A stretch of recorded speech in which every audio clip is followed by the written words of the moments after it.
ওম শান্তি। আজকের মুরলির তারিখ 21/9/2020। প্রাতঃমুরলি বাপ-দাদা মধুবন। মিষ্টি মধুর সন্তানেরা, সঙ্গমে তোমাদের প্রেমের সাগর বাবা প্রেমের উত্তরাধিকার দিচ্ছে। তাই তোমরা সবাইকে প্রেম দাও, ক্রোধ করো না। প্রশ্ন: নিজেদের রেজিস্টার ঠিক রাখার জন্য বাবা তোমাদের কোন পথ বলে দিয়েছে? উত্তর: বাবা তোমাদের প্রেমের পথই বলে দিয়েছে। বাবার শ্রীমত হলো বাচ্চারা প্রত্যেকের সঙ্গে প্রেমপূর্বক ব্যবহার করো, কাউকে দুঃখ দিও না। কর্মেন্দ্রিয়ের দ্বারা কখনো কোনো উল্টো পাল্টা কর্ম করো না। সদা এটাই যাচাই করো যে আমার মধ্যে কোনো আসুরি গুণ নেই তো, আমি মুডি মেজাজি নই তো, কোনো কথায় রেগে যাই না তো। গীত এই সময় চলে যাচ্ছে। ওম শান্তি। মিষ্টি মিষ্টি আত্মারূপী সন্তানরা গীত শুনেছে। দিন প্রতিদিন নিজেদের ঘর বা লক্ষ্য নিকটে আসতে থাকে। এখন শ্রীমত যা কিছু বলে তাতে গাফিলতি করো না। বাবার ডাইরেকশন পেয়েছ যে সবাইকে মেসেজ বার্তা পৌঁছে দাও। বাচ্চারা জানে যে লক্ষ লক্ষ কোটি কোটিদের কাছে এই বার্তা পৌঁছে দিতে হবে। তারপর সময় হলে তারা চলেও আসবে। যখন অনেকে আসবে তখন অনেকের কাছে মেসেজ পৌঁছে দিতে হবে। বাবার মেসেজ সবাইকেই পেতে হবে। মেসেজ অতি সহজ। শুধু বলো নিজেকে আত্মা নিশ্চয় করে বাবাকে স্মরণ করো, আর কোনো কর্মেন্দ্রিয়ের দ্বারা মন বাণী কর্মে কোনো খারাপ কর্ম করো না। যে কোনো কথা প্রথমে মনেই আসে, পরে বাণীতে আসে। তোমাদের এখন সঠিক বেঠিক বোঝার মতো বুদ্ধি চাই। এ হলো পুণ্যকর্ম, এটা করা উচিত। মনে সংকল্প আসে যে ক্রোধ করি, কিন্তু এখন বুদ্ধি পেয়েছ তো যদি ক্রোধ করো তাহলে পাপ হয়ে যাবে। বাবাকে স্মরণ করলে পুণ্যাত্মা হয়ে যাবে। এমনও নয় যে চলো করে তো ফেলেছি, পরে আর করব না। এভাবে পরে পরে বলতে বলতে অভ্যাসে পরিণত হয়ে যাবে। মানুষ এরকম কর্ম করে মনে করে যে এ পাপ নয়। বিকারকে পাপ মনেই করে না। এখন বাবা বলে এ হলো সব থেকে বড় পাপ। এর উপর বিজয় প্রাপ্ত করতে হবে। আর সবাইকে বাবার মেসেজ বার্তা পৌঁছে দিতে হবে। বাবা বলছে যে আমাকে স্মরণ করো। মৃত্যু সামনে দাঁড়িয়ে আছে। যখন কেউ মৃত্যু শয্যায় থাকে তখন তাকে বলা হয় ভগবান বাবাকে স্মরণ করো, রিমেম্বার গড ফাদার। তারা মনে করে যে গডফাদারের কাছে চলে যাবে, কিন্তু তারা একথা তো জানে না যে গডফাদারকে স্মরণ করলে কি হবে, কোথায় যাবে। আত্মা এক শরীর ছেড়ে অন্য শরীরে প্রবেশ করে। গডফাদারের কাছে তো কেউ যেতে পারে না। তাই এখন তোমাদের অবিনাশী বাবার প্রতি অবিনাশী স্মরণ চাই। যখন তমপ্রধান দুঃখী হয়ে পড়ে তখনই তো একজন অন্যজনকে বলে থাকে যে গডফাদারকে স্মরণ করো। সব আত্মারাই একে অন্যকে বলে তো আত্মাই, তাই না? এমন নয় যে পরমাত্মা বলে। আত্মাই আত্মাকে বলে যে বাবাকে স্মরণ করো। এ এক কমন সাধারণ নিয়ম। মৃত্যুকালে ঈশ্বরকে স্মরণ করে। ঈশ্বরের ভয় থাকে, মনে করে যে ভালো বা খারাপ কর্মের ফল ঈশ্বরই দেন। খারাপ কর্ম করলে ঈশ্বর ধর্মরাজের দ্বারা অনেক শাস্তি দেবে, তাই ভয় থাকে। কর্মভোগ তো অবশ্যই ভুগতে হবে, তাই না? তোমরা এখন কর্ম, অকর্ম, বিকর্মের গতিকে বোঝো। তোমরা জানো এই কর্ম অকর্ম হয়েছে। স্মরণে থেকে যে কর্ম করা হয় তা ভালো হয়। রাবণ রাজ্যে মানুষ খারাপ কর্মই করে। রাম রাজ্যে কখনো খারাপ কর্ম হয় না। এখন শ্রীমত্ত পেতে থাকো। তোমাদের কোথাও ডাকা হলো, তখন এটা কি করা উচিত না করা উচিত না, প্রতিটা কথা জিজ্ঞাসা করতে থাকো। মনে করো কেউ যদি পুলিশের চাকরি করে, তাদেরকেও বলা হয় প্রথমে তোমরা প্রেমপূর্বক বোঝাও। যদি সত্যি কথা না বলে তখন মারো। প্রেমপূর্বক বোঝালে হতেও পারে বুঝবে, কিন্তু সেই প্রেমপূর্বক ব্যবহারে যদি যোগবল ভরা থাকে, তবে সেই প্রেমের শক্তিতে যে কাউকেই বোঝালে সে বুঝবে যে এ তো যেন ঈশ্বর বোঝাচ্ছেন। তোমরা তো যোগী, ঈশ্বরের সন্তান, তাই না? তোমাদের মধ্যেও ঈশ্বরীয় শক্তি রয়েছে। ঈশ্বর প্রেমের সাগর, ওনার মধ্যে শক্তি রয়েছে না?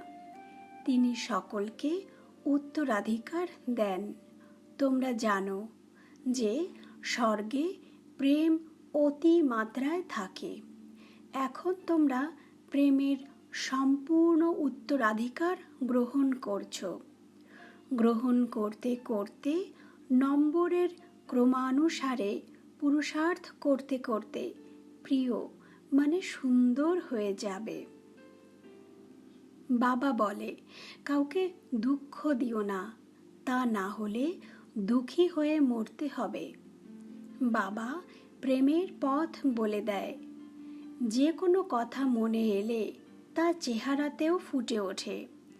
কর্মেন্দ্রিয়ের দ্বারা করে ফেললে তখন রেজিস্টার খারাপ হয়ে যাবে। দেবতাদের আচার আচরণের তো গুণগান করা হয়, তাই না? সেই জন্য বাবা বলে দেবতাদের পূজারীদেরকেও বোঝাও। তারা মহিমা কীর্তন করে থাকে যে সর্বগুণ সম্পন্ন, 16 কলা সম্পূর্ণ, ইত্যাদি ইত্যাদি।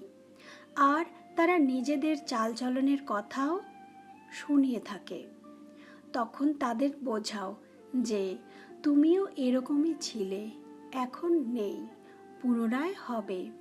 তোমাকে এই রকম দেবতা হতে গেলে নিজের চাল চলন এরকম দেবতাদের মতো রাখো, তবে তুমি এমন হয়ে যাবে।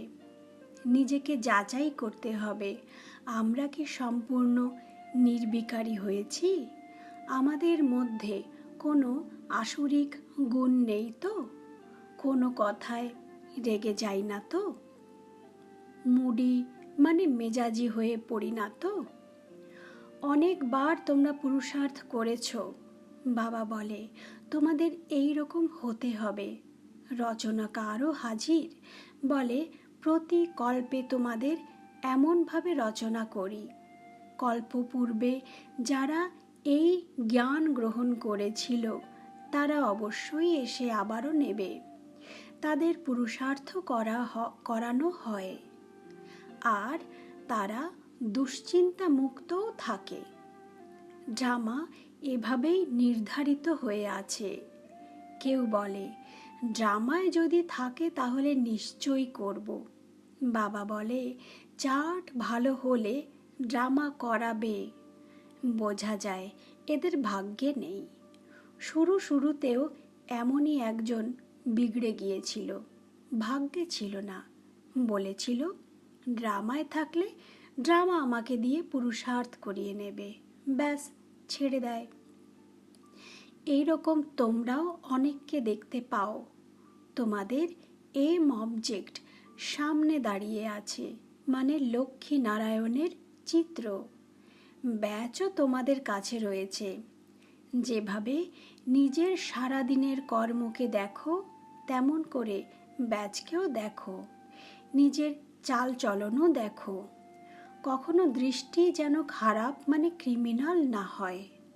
মুখ থেকে যেন কোনো খারাপ কথা না বের হয়। খারাপ কথা বলার মানুষই যদি না থাকে, তখন কান খারাপ শুনবে কি করে? সত্য যুগে সকলে দৈবী গুণ সম্পন্ন হয়। খারাপের কোনো কথাই নেই। লক্ষ্মী নারায়ণও বাবার দ্বারাই প্রালব্ধ মানে ভাগ্য প্রাপ্ত করেছে। একথা সবাইকে বলো যে বাবাকে স্মরণ করো, তবেই বিকর্ম বিনাশ হয়ে যাবে। এর মধ্যে লোকসানের কোনো কথাই নেই। আত্মাই সংস্কার নিয়ে যায়। সন্ন্যাসী হলে তখন আবার সন্ন্যাস ধর্মে চলে আসবে। তাদের বৃক্ষ বৃদ্ধি পেতেই থাকে, তাই না? এই সময় তোমরা পরিবর্তিত হয়ে যাচ্ছ। মানুষই দেবতায় পরিণত হয়। সকলেই কি একসঙ্গে আসবে? তা তো নয়। আসবে তো নম্বরের ক্রমানুসারেই। ড্রামায় অভিনেতারা সময় না হলে স্টেজে চলে আসে কি? ভিতরে বসে থাকে। যখন সময় হয় তখন বাইরে স্টেজে আসে নিজের ভূমিকা পালনের জন্য। ওটা হলো ছোট নাটক, এ হলো বৃহত্তম নাটক। বুদ্ধিতে থাকে যে আমাদের অর্থাৎ অভিনেতাদের নিজেদের সময় অনুসারে এসে নিজের নিজের ভূমিকা পালন করতে হবে। এ হলো বৃহত্তর কল্পবৃক্ষ মানে কল্পতরু। নম্বরের ক্রমানুসারে আসতে থাকে। একদম প্রথমে একটাই ধর্ম ছিল। সব ধর্মই তো একদম প্রথমে আসতে পারে না। প্রথমে তো দেবী দেবতা ধর্মাবলম্বীরাই আসবে তাদের নিজেদের ভূমিকা পালন করতে, তাও আবার নম্বরের ক্রমানুসারে। বৃক্ষের রহস্যকেও বুঝতে হবে। বাবাই এসে সমগ্র কল্পবৃক্ষের জ্ঞান শোনায়। এর তুলনা আবার নিরাকারী বৃক্ষের সঙ্গেও করা হয়। একমাত্র বাবাই বলে, আমি মনুষ্য সৃষ্টিরূপী বৃক্ষের বীজ রূপ। বীজের মধ্যে বৃক্ষ সমাহিত নেই, কিন্তু বৃক্ষের জ্ঞান সমাহিত আছে। প্রত্যেকের নিজ নিজ ভূমিকা আছে। চৈতন্য বৃক্ষ, তাই না? নম্বরের ক্রমানুসারে বৃক্ষের থেকে পাতা বেরোতে থাকে। এই বৃক্ষকে কেউই বুঝতে পারে না। এর বীজ উপরে থাকার জন্য একে উল্টো বৃক্ষও বলা হয়। রচয়িতা বাবা থাকে উপরে। তোমরা জানো যে আমাদের ঘরে ফিরে যেতে হবে, যেখানে আত্মারা থাকে। এখন আমাদের পবিত্র হয়ে ফিরে যেতে হবে। তোমাদের যোগ বলের দ্বারা সমগ্র বিশ্ব পবিত্র বানাতে হবে। তোমাদের জন্য তো পবিত্র সৃষ্টি মানে দুনিয়া চাই, তাই না? তোমরা পবিত্র হয়ে যাও, তখন দুনিয়াকেও পবিত্র করতে হয়। সব কিছুই পবিত্র হয়ে যায়। তোমাদের বুদ্ধিতে রয়েছে যে আত্মায় মন বুদ্ধি রয়েছে। আত্মা হলো চৈতন্য। আত্মাই জ্ঞান ধারণ করতে পারে। তাই মিষ্টি মিষ্টি বাচ্চাদের বুদ্ধিতে সমগ্র এই রহস্য থাকা উচিত যে কিভাবে আমরা পুনর্জন্ম নিই। তোমাদের 84 জন্মের চক্র যখন সম্পূর্ণ হয়, তখন সকলেরই সম্পূর্ণ হয়। সকলেই পবিত্র হয়ে যায়। এ অনাদি পূর্ব নির্ধারিত ড্রামা 1 সেকেন্ডও থামে না। প্রতি সেকেন্ডে যা কিছু ঘটে তা পরের কল্পে আবারও হবে।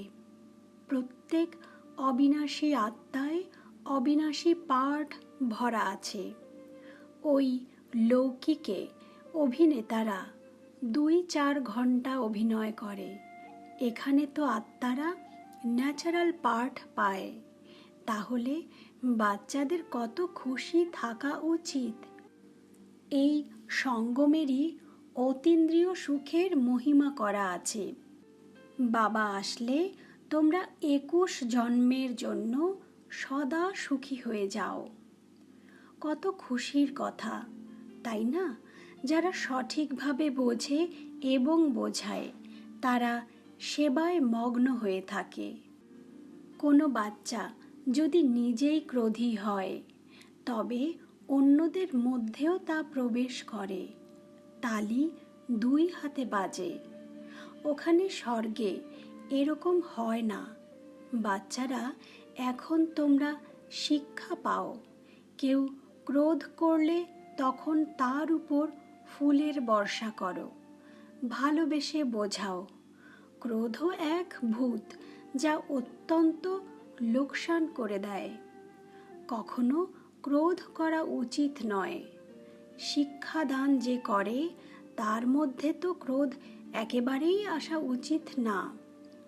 নম্বরের ক্রমানুসারে সকলে পুরুষার্থ করতে থাকে। কারোর পুরুষার্থ তীব্র হয় তো কারোর ঢিমে, মানে ধীর গতি। যারা ঢিমে পুরুষার্থী তারা অবশ্যই নিজেদের বদনাম করে ফেলে। যাদের মধ্যে ক্রোধ থাকে তারা যেখানেই যায় সেখান থেকে তাদের দূর করে দেয়। চালচলন খারাপ হলে তারা টিকতে পারে না। পরীক্ষা যখন শেষ হয়ে যাবে তখন সবাই জানতে পারবে যে কে কি পদ পাবে। সকলেরই সাক্ষাৎকার হবে। যে যেমন কর্ম করে তার তেমনি মহিমা কীর্তন হয়ে থাকে। বাচ্চারা, তোমরা ড্রামার আদি মধ্য অন্তকে জেনেছ। তোমরা সকলে হলে অন্তর্যামী। আত্মা অন্তরের গভীরে বসে জানে যে এই সৃষ্টি চক্র কিভাবে ঘুরতে থাকে। সমগ্র সৃষ্টির মানুষের চাল চলনের সব ধর্মের জ্ঞান তোমাদের রয়েছে। একেই বলা হয় অন্তর্যামী। আত্মা সব জেনে গেছে। এমনটা না যে ঈশ্বর প্রতি ঘটে বাস করে, অর্থাৎ প্রত্যেক আত্মার মধ্যে থাকে। ওনাকে এসব জানার কি প্রয়োজন? তিনি তো এখন বলেন যে যে যেমন পুরুষার্থ করবে সে তেমনই ফল প্রাপ্ত করবে। তাহলে আমাকে জানার কি প্রয়োজন? যে যেমন করবে সে সাজাও নিজের তেমনই ভোগ করবে। চাল চলন খারাপ হলে অধোগতি প্রাপ্ত করবে। পদ প্রাপ্তিও অত্যন্ত কম হয়ে যাবে। লৌকিক স্কুলে ফেল করলে পরের বছর একই ক্লাসে আবার পড়তে হয়। আর এই পড়া করা হয় কল্প কল্পান্তরের জন্য। এখন না পড়লে আর কল্প কল্পান্তর পড়তে পারবে না। ঈশ্বরীয় লটারি পুরোপুরি নেওয়া উচিত, তাই না? বাচ্চারা, এই কথা তোমরা বুঝতে পারো। যখন ভারত সুখধাম হবে তখন বাকিরা সবাই শান্তিধামে থাকবে। বাচ্চাদের খুশি হওয়া উচিত। এখন আমাদের সুখের দিন আসছে। দীপাবলির দিন নিকটে এলে তখন বলা হয় না যে এখনো এই কদিন বাকি রয়েছে, তখন নতুন পোশাক পরবে। তোমরাও তেমন বলো যে স্বর্গ আসছে।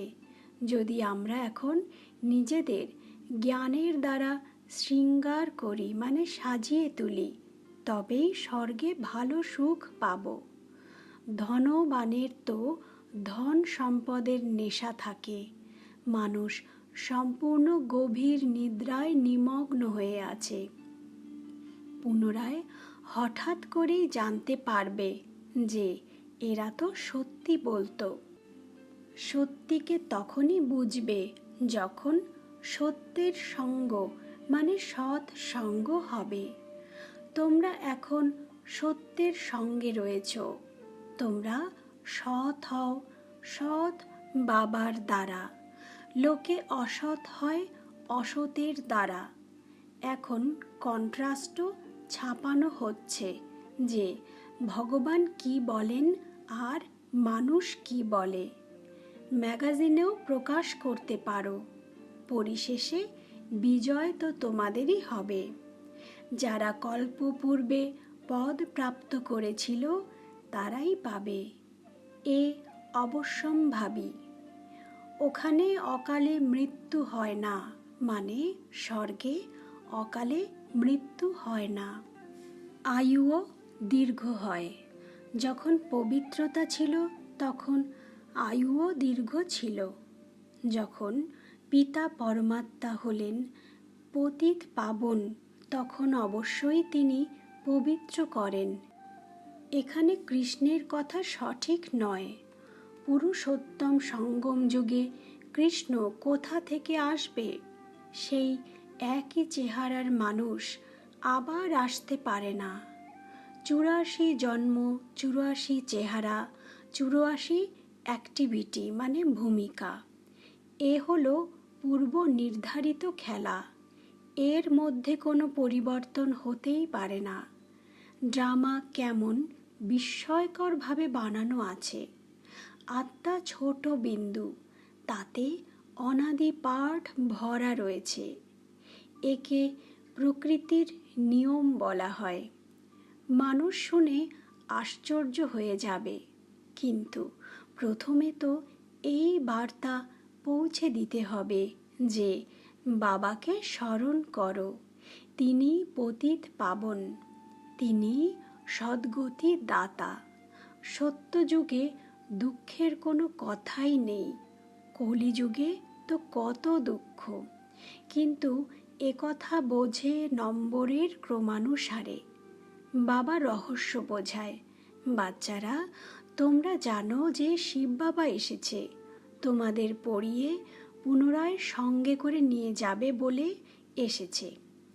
সঙ্গে যারা রয়েছে মানে বাবার সেন্টারে যারা আছে, তাদের থেকে বন্ধনে আবদ্ধ যারা মানে গৃহস্থীরা অধিক স্মরণ করে, তারা উচ্চ পদ লাভ করতে পারে। এটাও বোঝার মতন বিষয়, তাই না? বাবার স্মরণের জন্য তারা অত্যন্ত ব্যাকুল হয়ে যায়। বাবা বলে, বাচ্চারা স্মরণের যাত্রায় থাকো, দৈবী গুণও ধারণ করো, তবেই বন্ধন মুক্ত হয়ে যাবে। পাপে ভরা আত্মারূপী কলস খালি হয়ে যাবে। আচ্ছা, মিষ্টি মধুর সন্তানদের প্রতি মাত পিতা বাপ দাদার হৃদয়ের ভালোবাসা আর সুপ্রভাত। আত্মাদের বাবা আত্মারূপী বাচ্চাদের জানাচ্ছে নমস্কার। আমরা আত্মারূপী সন্তানরাও বাবাকে জানাই হৃদয়ের অনেক অনেক ভালোবাসা আর নমস্কার। ধারণার মূল কথা, প্রথমত নিজের আচার আচরণ দেবতাদের মতন করতে হবে। মুখে কোনো খারাপ কথা বলা উচিত না। এ নয়ন যেন কখনো কুদৃষ্টি সম্পন্ন না হয়। দ্বিতীয়ত, ক্রোধের ভূত অত্যন্ত ক্ষতি করে। তালি 2 হাতে বাজে, তাই কেউ ক্রোধ করলে সেখান থেকে নিজেকে সরিয়ে নিতে হবে। তাদের প্রেমপূর্বক বোঝাতে হবে। বরদান, অব্যক্ত স্বরূপের সাধনার দ্বারা শক্তিশালী বায়ুমণ্ডল রচনাকারী অব্যক্ত ফরিস্তা হও। ব্যাখ্যা: বায়ুমণ্ডলকে শক্তিশালী করার উপায় হল নিজের অব্যক্ত স্বরূপের সাধনা। বারবার এর প্রতি যেন মনোযোগ থাকে, কারণ যে বিষয়ে সাধনা করা হয় সেই বিষয়ে ধ্যান মানে মনোযোগ থাকা দরকার। তাই অব্যক্ত স্বরূপের সাধনা অর্থাৎ বারবার মনোযোগের তপস্যা চাই। সেজন্য অব্যক্ত ফরিস্তা ভবর বরদানকে স্মৃতিতে রেখে শক্তিশালী বায়ুমণ্ডল নির্মাণের তপস্যা করো। তাহলে তোমাদের সম্মুখে যেই আসবে সে ব্যক্ত এবং ব্যর্থ কথা থেকে ঊর্ধ্বে উঠে যাবে। আজকের স্লোগান: সর্বশক্তিমান বাবাকে প্রত্যক্ষ করার জন্য একাগ্রতার শক্তি বৃদ্ধি করো। ওম শান্তি, ওম শান্তি, ওম শান্তি।